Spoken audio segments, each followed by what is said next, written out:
5, the 9, and 4. Welcome back to the library. I am the Recorder, your guide to the realms of Jam'mar, from its heroes and villains to the many nations and people that inhabit its many, many realms. Today, my perceptive patrons, regular visitors, and of course, new guests of the library, we are going to take a brief look at one of the forces that can often be found either directly involved in many, if not most, of the biggest events within the realms, or indirectly entangled with those very events, a force that has been part of the realm since its earliest days. I am speaking, of course, of one of the two elder races of the realm, who were charged with ensuring that the mortals of Jam'mar were ever strong and capable of ensuring the trials before them were met.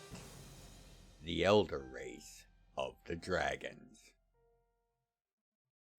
Today's topic was requested and suggested by one of my supporters at Gryphon'sLibrary.locals.com, where entries are made available to my supporters a week before they're released on YouTube or Rumble. You can stay up to date with the goings-on of the library on Locals and stay informed of what's in the works, even as a free member. Supporters also get to enjoy exclusive live streams, both after any YouTube live stream, as well as random streams that may occur, all for just $4 a month.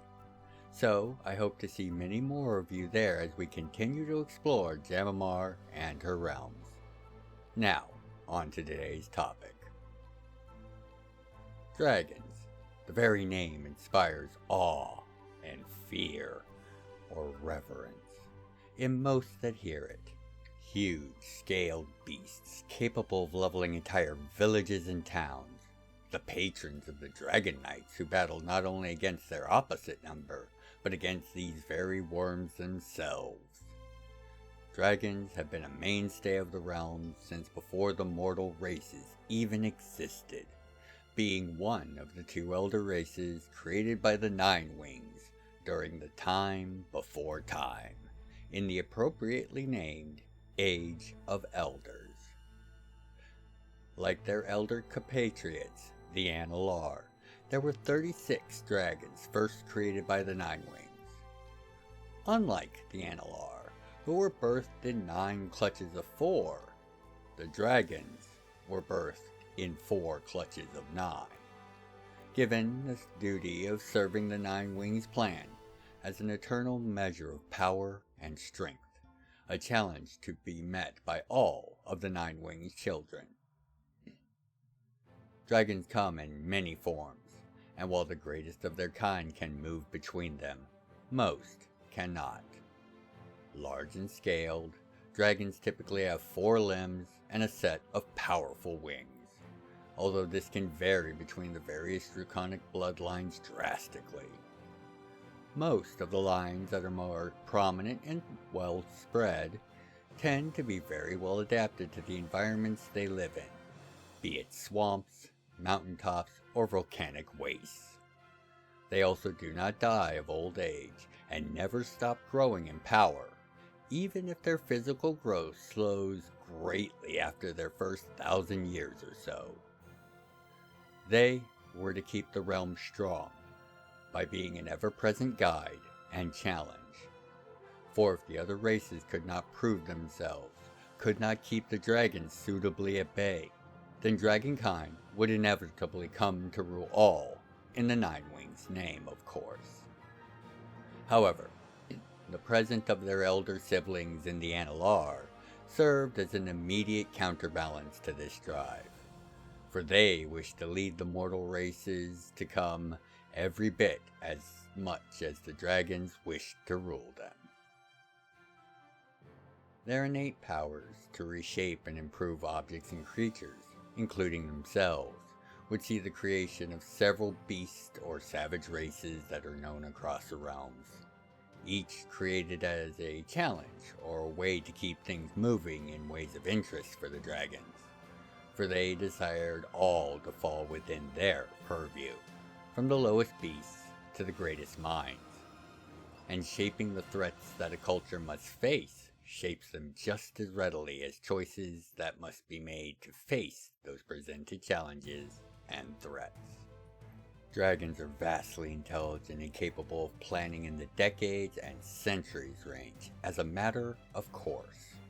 This long view of things tends to see most dragons that have lived for more than a few centuries slowly begin to take less and less of an active role in the day-to-day activities of others, spending far more time preparing and planning, as their aims and the requirements to achieve them quickly grow to labyrinthian levels of intricate complexities.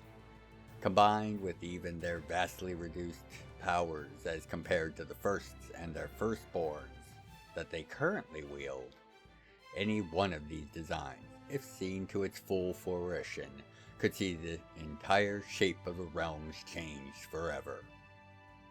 The only thing that keeps any one of these plans from succeeding in full is the simple fact that for every one grand plan in the making, there are dozens, if not hundreds more, that either oppose or otherwise interfere with it, whether it be a planned disruption of rivalry or an incidental disruption from something completely uninvolved, from mortal or other elder sources. The grand manner to which the dragons plan often proves its greatest hindrance in seeing their full achievement.